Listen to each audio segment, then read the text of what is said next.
Hello and welcome to Horror Haiku Behind the Scenes Drunk Commentary.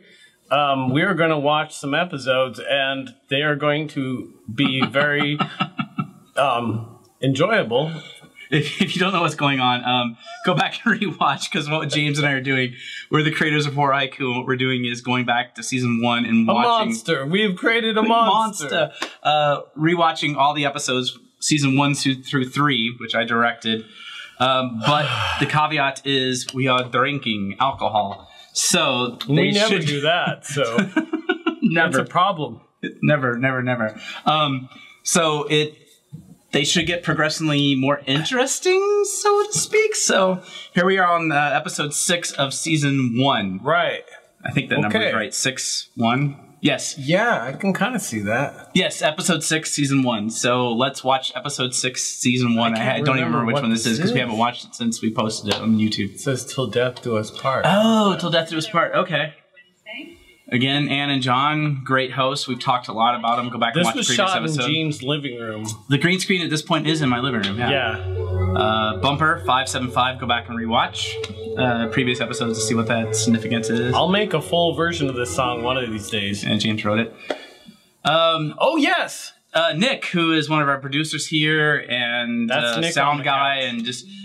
We've mentioned 100 times before. We continually reuse. This is one of the best ones, honestly. We use every available resource. Nick, talented actor, but also one of our producers and everything else.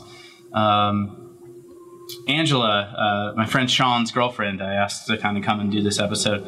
We wanted to go kind of old school poltergeist with this one. Like, didn't want to rely on too many visual effects. So this is all done pretty much in camera, practically. Yeah. So I'm gonna pause it. Okay. There's 2 guys holding her. Right off camera to the left. And 1 guy holding her feet. Right, so 3 guys lowering her in. We have a fan down here blowing hair up. We try to do everything as practically as possible. Well, we had hair dryers blowing. Oh, there was hair dryers as well. I brought hair dryers. Right, so we had 2 people with hair dryers and a fan.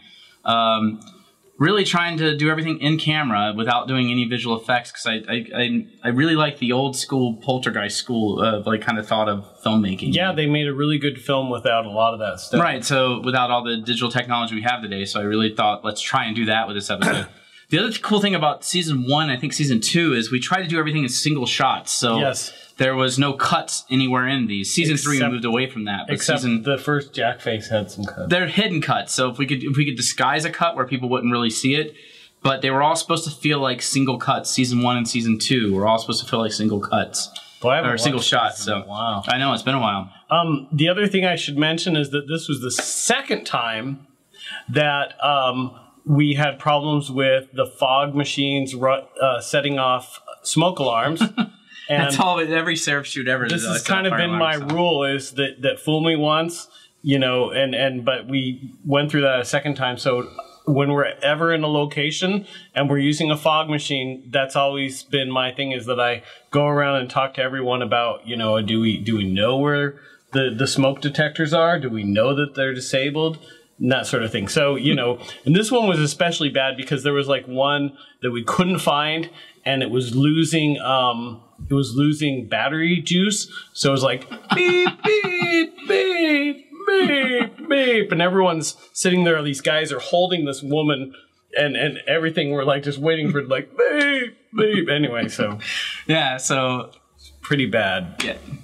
Ed Wood would be proud of us. And she steals his soul, and she's away. And Michael did an awesome job of opening and shutting the door. So. Yes, Michael was the doorman. Yeah, there's these subliminal girls saying things underneath that. If you go back and re-listen, like now is the end. So now these are now haikus that like people submitted.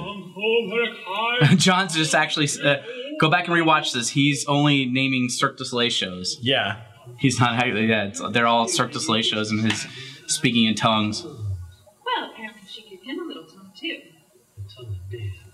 Subscribe. Again, playing on that John really likes. Like they don't get. John is funny and perverted, but doesn't get it and does. So. And delivered that joke. And I hate seraphfilms.com. I had to register the domain after John said that. We own that. So you can go to you go to GodHatesSeraphFilms.com. It actually is a real URL, but not until John mentioned this episode. So, and with everything, there's always a behind the scenes, so you can see how we made the episode. So, all right, well, we'll see you next week where we've been drinking a little bit more. And we're so sorry you had to watch this. Cheers.